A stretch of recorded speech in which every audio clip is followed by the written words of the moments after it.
Praise God po.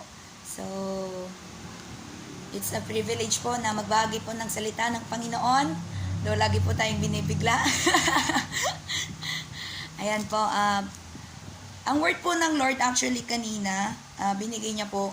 Sabi ko, Lord, ano yung gusto mong i-release na word mamayang gabi?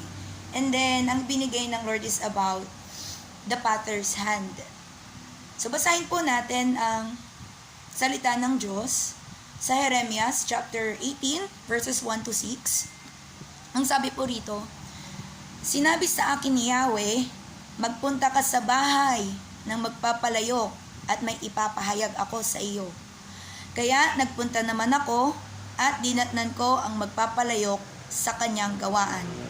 Kapag ang ginagawa niyang palayok ay nasira, hinahalo niyang muli ang putik at hinuhugisan ng panibago. Pagkatapos sinabi sa akin ni Yahweh, O Israel, wala ba akong karapatang gawin sa iyo ang ginawa ng magpapalayok sa putik na iyon? Kayo'y nasa mga kamay ko tulad ng putik sa kamay ng magpapalayok. Kung sinabi ko man sa isang pagkakataon na aking bubunutin, ibabagsak o lilipulin ng alinmang bansa o kaharian, at ang bansang iyon ay tumalikod sa kanyang kasamaan, hindi ko na itutuloy ang aking sinabing gagawin. Sa kabilang dako, kung sinabi ko naman na itatayo ko o itatatag ang isang bansa o kaharian, at gumawa pa rin ang kasamaan ng bansang iyon, at hindi nakinig sa akin, babaguhin ko ang aking magandang balak. Kaya nga, sabihin mo sa mga naninirahan sa Juda at sa Jerusalem na may binabalak ako laban sa kanila at ako'y naghahanda upang parusahan sila. Sabihin mo sa kanila na tigilan na ang magkasalanang pamumuhay at magbago na sila. Ang isasagot nila, hindi, lalo pa kaming magmamatigas at magpapakasama hanggang gusto namin. So for the entire verses po na binasa po natin, it's about sa kamay ng ating Panginoon bilang isang magpapalayok. And dito po sa context na ating binasa, there are things na pwede po nating makita. Number one is the God's sovereignty. Ano po? Makikita natin na God is ultimately in control and can shape us into whatever He desires. Tayo, as a clay, the Lord controls everything on us. Kontrolado ng Panginoon ang lahat sa buhay natin. In all aspects, God has a control on it. Another thing is our dependence. Dito po natin makikita that we are completely dependent on the Potter's hand and that our lives are in His hands.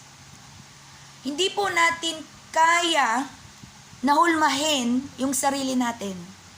Hindi po natin kaya na baguhin yung sarili natin. Only the Potter's hand can do the shaping, can do the molding, and can do the transforming. Amen po? And doon po papasok yung transformation na makikita po natin dito sa ating binasa. That the God is constantly working to mold and shape us even through difficult circumstances.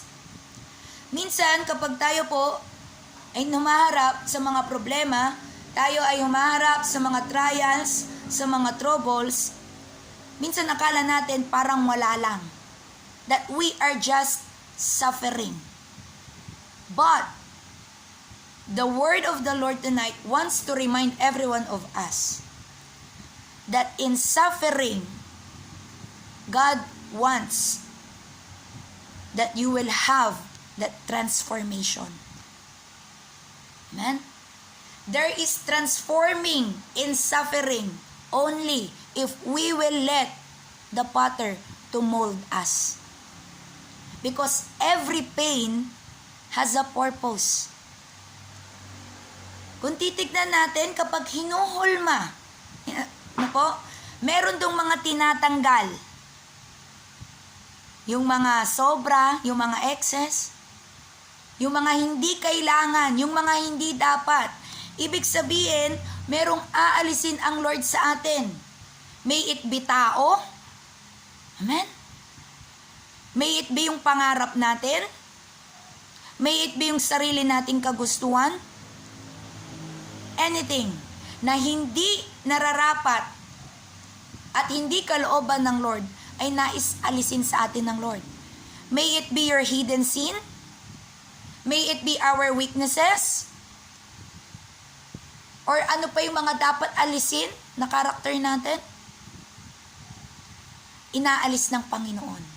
Now, bago tayo mag-transform doon sa gusto ng Lord na maging tayo, we will face necessary pains. But, we should not let unnecessary pains sa ating puso or maging sa isip natin. Why? Because we should determine kung yung nararamdaman ba natin, is it necessary or not? Yung suffering na meron ba tayo, is it suffering na parte ng process or suffering dahil meron tayong hindi sinusuko sa harapan ng Panginoon? Because whatever po na ating sitwasyon na mayroon ngayon is either part ng proseso o part ng ginagawa natin na sariling desisyon. That's why the Lord wants to remind every one of us that we should be sensitive enough in listening to the leading of the Lord. That we should be sensitive enough kapag tayo ay minomold ng ating Panginoon. Kapag tayo ay inuutusan ng Lord na alisin ang bagay na ito sa buhay natin, alisin ang mga tao na ito sa buhay natin. Because if we will continue to let those people, to let those things, to let those emotions, to let those baggages in our heart and in our life, hindi po tayo matratransform doon sa original design na gusto ng Lord na maging tayo. The Lord wants to mold us. And we should let Him to mold us.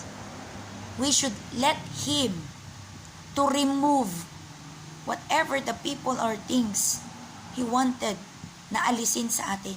Kasi hanggat hindi po natin ito pinapaalis sa Panginoon, hindi po mafulfill yung inilalaan ng Lord para sa atin. Just like, bago pa tayo hulmahin ng Panginoon, meron na siyang plano para sa atin. Kung ano ang mangyayari sa atin, ano yung magiging disenyo natin, ano yung magiging purpose natin, ano yung kalalagyan natin. But as a person na merong free will, we have a decision. Hahayaan ba natin na yung kalooban at proseso ng Panginoon ang mangyari sa atin? Or we will just mold ourselves on our own?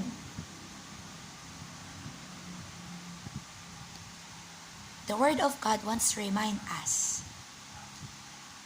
that if He is the one who created us, He is also the one who knows what is best for us. At darating po tayo, mga kapatid, in decision making, na kung saan are we going to trust the process of the Lord kahit mahirap, or are we going to have our own process? Are we going to trust the Lord when He said, surrender that to me? Or are we going to trust our own will? Tonight, the Lord wants to remind us to be very obedient to the leading of the Lord. May tinuturo ang Panginoon. kung bakit meron tayong mga nararanasan ngayon. May tinuturo ang Panginoon kung bakit we are facing some sufferings right now. May it be matagal mo na yan na kinakaharap or ngayon mo lang yan naranasan. The thing is, in every pain, merong tinuturo ang Panginoon. At nasa sa atin yon if we will be what? Sensitive to the voice of our sheep. The Lord wants us to have a surrendered life. Kung titignan po natin, no, if we have a surrendered life, we have, the heart that trusts the Lord. If we have that surrendered heart to the Lord, we will allow Him to shape us. Minsan, meron tayong mga gusto, meron tayong mga plano, meron tayong mga ideal na gusto ko maging ganito, gusto ko ganito yung pamilya ko, gusto ko ganito yung ministry ko, gusto ko ganito, ganyan, ganyan. But there are times that during the process, hindi iyon yung nangyayari. A lot of times, kabaliktaran ang nangyayari. Remember the life of Joseph. Bata pa lang, ibinigay na sa kanya yung dream na kung ano yung inihanda ng Lord para sa kanya, ano yung mangyayari sa kanya. But what happened after receiving that dream? Puro taliwas sa kung ano yung na-receive niya. Karoon siya, yung family niya, yung mga kapatid niya, binenta siya, nakulong siya. A lot of suffering ang na-experience ni Joseph. But what did Joseph do? He just continue to trust the Lord. Pinanghawakan niya yung ibinigay ng Lord sa kanya. Naniwala siya na ang Diyos ang patuloy nakikilos even though hindi niya nakikita in the present times. Ano yung makikita doon natin, mga kapatid? If we are willing to surrender everything to the Lord, if we will have that surrendered heart to the Lord, kahit anong pagdaanan natin ngayon, magsabay-sabay man yung pinagdadaanan natin ngayon, we will continue to surrender our life to the Lord. At kalakip ng pag-surrender natin, mga kapatid, andoon yung trust. That even when we don't understand the process, we will trust the Lord. Bakit? Kasi kilala natin yung nangako. Kilala natin yung magpapalayok. Kilala natin yung creator natin. Kilala natin yung pinaglilingkuran natin. So, no matter what suffering we are facing right now, dapat hindi tayo magpapatalo doon. Why? Because we should focus on our Creator. We should focus on what are the things the Lord is teaching us. We should focus on what are the things na gusto ng Panginoon na gawin natin. Dahil ang Diyos ang nakakaalam ng kung ano yung nararapat nating pagdaanan. Bilang magpapalayok, alam niya kung paano niya imomold ang clay. So meaning, the Lord as our Creator, alam niya kung ano yung dapat para sa atin. Ano yung dapat alisin? Ano yung dapat tanggalin?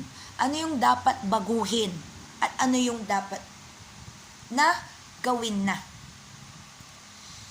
That's why, it's very important, mga kapatid, na tayo magtiwala sa kamay ng ating Panginoon. Tayo ay magpamold sa harapan ng Panginoon. Let's just focus surrender and trust in the Father's hand. Kung tayo magtitiwala sa kamay ng Panginoon, kung tayo nagtitiwala na tayo ay nasa kamay ng Panginoon, we will not be affected on the sufferings that we may face. Di tayo magpapa-apekto. Dahil mga kapatid, sa ating pagtugon sa ating Panginoon, sa kanyang pagtawag, asahan natin na ang kaaway ay magbibigay sa atin ng distractions. Dahil gusto niya na hindi mo ma-fulfill yung purpose na binibigay ng Lord sa buhay mo. Gusto niya na hindi mo malakaran yung pagkakatawag sa iyo ng Panginoon. But if we will let the Lord, the Father's hand of the Lord, na magmold sa atin, hindi natin iisipin na tayo yung kawawa. Ang iisipin natin, every time we have suffering, every time merong persecution, every time na minamaliit tayo, every time na tayo ay minamak, ang makikita natin is yung inihanda ng Panginoon para sa atin. Because that are the signs na tayo ay papunta doon sa ipinangako ng Panginoon. Tayo ay papunta sa original design ng Lord sa atin. Dahil if we are not facing na trials, delikado. So we should be rejoiced. Maggalak tayo kapag tayo ay merong mga sufferings. Maggalak tayo kapag tayo ay nakaka-receive ng persecution. Maggalak tayo kapag maraming nasasabi ang iba laban sa atin. Bakit? Dahil doon natin makikita na natitreten ang kaaway sa atin. Doon natin makikita na patuloy tayong hinuhulman ng Panginoon. And we should have that desire na magpamold sa Panginoon so that we will change from glory to glory. Amen po. That was the thing na gusto ng Lord na alalahanin natin. Na though masakit, though mahirap, though hindi na natin alam kung ano yung gagawin natin dahil sunod-sunod yung mga problema, sunod-sunod yung mga alalahanin, sunod-sunod yung pag-atake. Remember, we are under in the Father's hand. Nasa kamay tayo ng Panginoon. And if we will continue to seek the very face of the Lord in our secret place, saan po tayo mapupunta? Under the shadow of His wings. So tonight mga kapatid, hayaan natin na ipagkatiwala natin sa Panginoon lahat ng mga daladala natin. Ipagkatiwala natin sa Panginoon lahat ng sufferings na mayroon tayo. Ipagkatiwala natin sa Lord kung meron siyang gustong alisin sa buhay natin. May it be your career, may it be your trabaho, may it be tao, may it be your dreams, whatever it is. Tayo kinakausap ng Panginoon. Ano man yung gustong ipasurrender sa atin ng Panginoon, surrender it. Let the Father's hand mold us. Alisin yung mga dapat alisin. Dahil gusto ng Lord na magamit tayo na buo. Katulad ng palayok. Dahil kung papakailaman natin yung magpapalayok, hindi